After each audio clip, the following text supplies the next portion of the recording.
General Beton Calcestruzzi, a fianco di chi costruisce e lavora in qualità. General Beton è presente in tutto il Veneto, Friuli, Venezia Giulia e all'estero.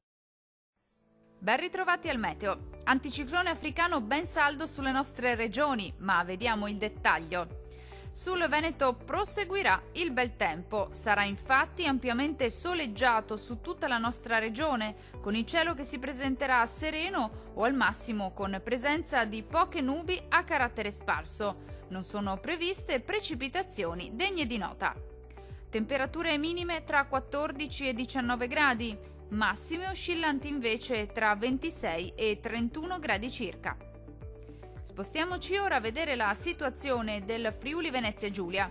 Poche novità, anche sulla nostra regione il tempo sarà asciutto e stabile su tutti i settori. Ampio soleggiamento con il cielo che si presenterà sereno al massimo velato. Non sono attese precipitazioni. Temperature minime tra 16 e 18 gradi. Valori massimi compresi invece tra 28 e 31 gradi circa.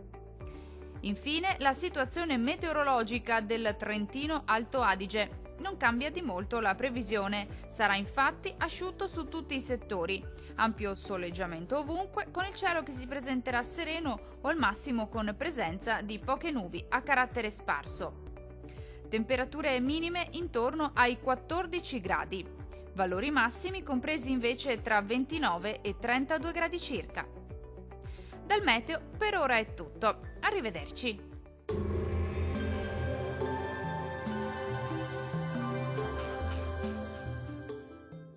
General Beton Calcestruzzi, a fianco di chi costruisce e lavora in qualità. General Beton è presente in tutto il Veneto, Friuli, Venezia Giulia e all'estero.